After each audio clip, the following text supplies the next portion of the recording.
here. What do you give on it? 25, 50, 75, $100,000. You are listening to the Auction is Action with You in It podcast presented by Call to Auction, where our favorite four-letter word is S-O-L-D. Sold.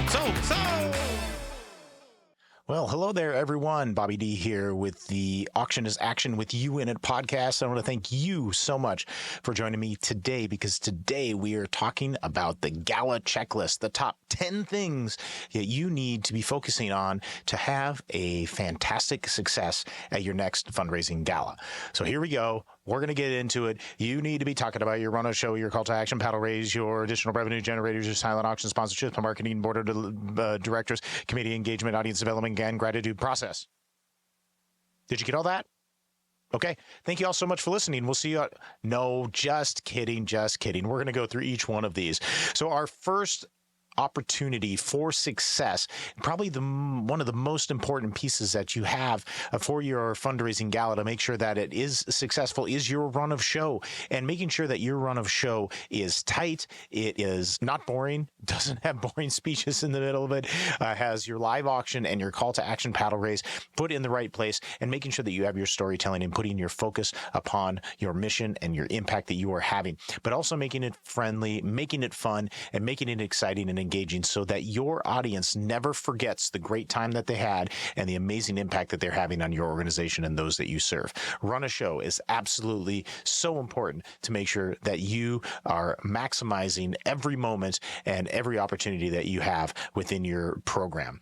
Now, you have your live auction, which is going to be one of your biggest revenue generators, making sure that you know that you have the right items for your audience, making sure that you've got the right auctioneer for your audience and for your items and for your mission, making sure that these items are out there, they're marketed, people know about them, making sure that you have a live auction display in your connection cocktail hour, making sure that your live auction items are emailed out beforehand, they're in the program, they're on the back of the paddles, whatever you need.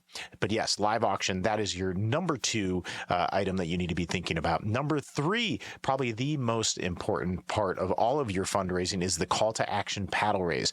Now, you need to know where you're going to start, you need to know where you're going to end, you need to know what your storytelling is leading in to the call to action. You also need to make sure, again, that you've got someone, it can be your auctioneer, could also be someone else, to help you with the actual pitch and the collection of the funds within that call to action paddle raise. And then making sure that you've got the right system set in place so you can capture all of those paddle numbers and that you can capture all of those dollars on the night of the event, so that you're not chasing money after that. But yes, the call to action paddle raise, 100% opportunity to engage 100% of your audience that's out there. Now, auctions are exclusive, but paddle raises are all inclusive and are transformational. So making sure that you really, really leverage that opportunity that you have there. Then we got to talk about your additional revenue generators. Maybe you're talking about your mystery box. You're talking about your golden ticket. Maybe it's a 50-50 raffle. Maybe it's a fishbowl raffle. Maybe it's so many other different things that you can do to create other revenue opportunities in the cocktail connection hour, but then also some other revenue opportunities that you can have in your live program. Lots of great stuff. Making sure that you're talking with your fundraising auctioneer or reaching out to me. I'd be happy to help you and give you some ideas for some of these revenue generators. Actually, we're going to have a resource coming out here next year talking about 50, that's right, 50 revenue generators that are out there. So stay tuned for that and you can download that list. All right, your next most important opportunity to be able to focus on in your fundraising gala is your silent auction. Yes, silent auctions are still a thing, and silent auctions can be super successful when they are done right. I call it the curated silent auction. It's not just all the stuff that you can gather up. It's actually being purposeful and strategic and curating these silent auction items to making sure that your silent auction is successful as possible. Now, you're going to think about how many auction items do we need to have in our silent auction? Well, you look at how many people are coming, split that in half, because that's going to be the number of households that you have, and then do 30% or less auction items compared to what that number is. So let's say you have 200 people, you have 100 households that are going to be there. That means you need 30 or less silent auction items to make sure that your silent auction is as optimized and maximized as possible. Next one, sponsorships. Sponsorships is probably the biggest revenue generating opportunity that you do have beyond your call to action paddle raise. Sponsorships is where you are able to leverage your corporate relationships that are out there and inviting these corporations to be a part of your fundraising event and to be a part of your mission. Now, your event is a campaign all the way from where you are right now to the event and then even beyond. So really looking at the event as a campaign and getting your sponsors to be a part of this campaign before, during, and after the event. It's not just the night of is what they're sponsoring the entire campaign. Now, you look at all the different ways that you can raise money. Now you're tapping into what I call the 3 wallets of philanthropy. Wallet number 1, you have your individual philanthropy, which is where you have your individual donors are there giving from their own philanthropy budgets. You have number 2, which is your corporate marketing wallet. Now, corporate marketing, that is where sponsorships are able to be wrote from. Now, hopefully every corporation that's out there has a CSR, a community social responsibility program built within their bylaws that they will be giving back a opportunity or giving out dollars to you as your nonprofit or other nonprofit partners out there. Now, what that is, that's corporate philanthropy. And if you can tap into that CSR, corporate social responsibility, you are able to really get into all 3 of those wallets that are there. Now, these decisions that are being made for these sponsorships are coming from the marketing executive. The CSRs are going to be coming from the philanthropy executive or the CEO or the CFO to make sure that those dollars are going to the right place that is in alignment with the corporation that's out there. So sponsorships, huge thing that you need to be thinking about. If you don't have sponsors, go get them. That's money that's laying on the table, and all you need to do is go and capture it. The next one is marketing. You need to let people know about your fundraising event. If you don't let them know about your fundraising event, they're never going to come. So you've got to get out there. You got to spread the word far and wide. Social media, email, website. You can get out there and do some public relations. You can get your board members and your committee members to be your best ambassadors to get out there to really share the word about this. But you also need to be marketing. I always like to say you need to put the fab in your fundraising marketing. F, you are fundraising. Don't forget to tell people that this is a fundraising event. You need to set expectations that this is a fundraiser and we will be doing fundraising. So make sure you put the F word in your marketing. Fundraising. Activities. What type of activities are you going to be having at your fundraising event? You're going to be doing auctions. You're going to be doing the paddle raise. You're going to be having a raffle. You're going to be doing some storytelling. You're going to be doing some different things at your gala. So making sure that you put the activities that are in there and then benefit. Who is this gala benefiting? This is benefiting the mission that you serve and those that you serve. So making sure that you are able to come to the gala on this night to help us benefit X, Y, Z, or A, B, C, whatever that might be. Make sure that you put the fab in the marketing.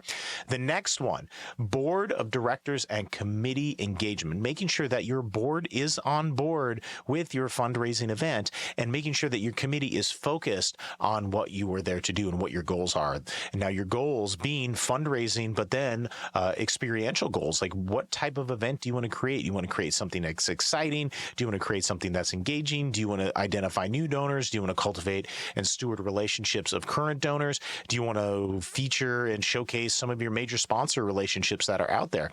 You know, what are your goals within that? And making sure that your board of directors and your committee is engaged within helping to achieve these goals. Next, audience development.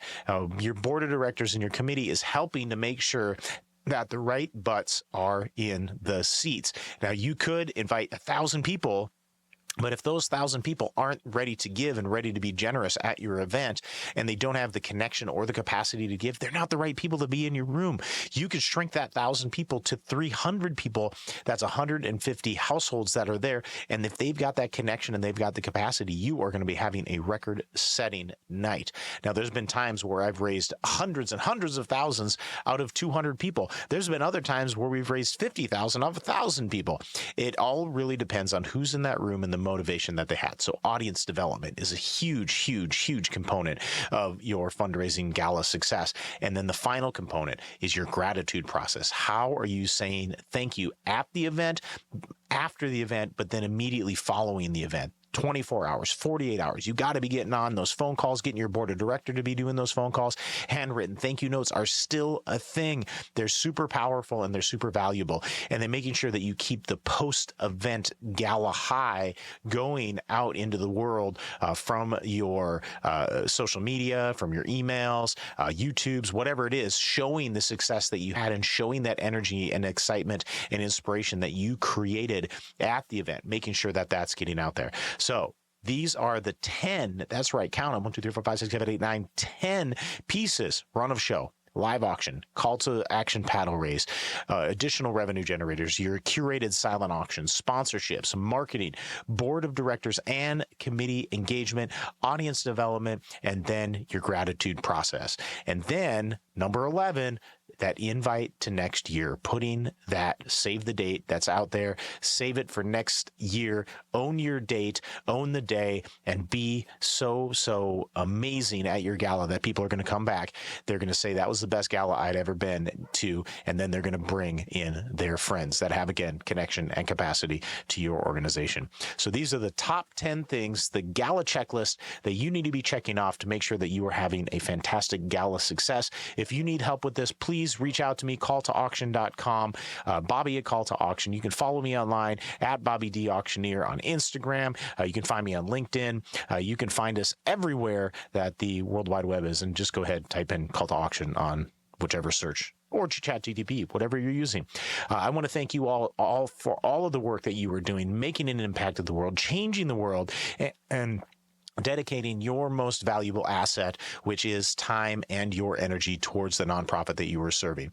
By you listening to this, it shows me that you care about how great your fundraising event is. Let us help you make it even greater.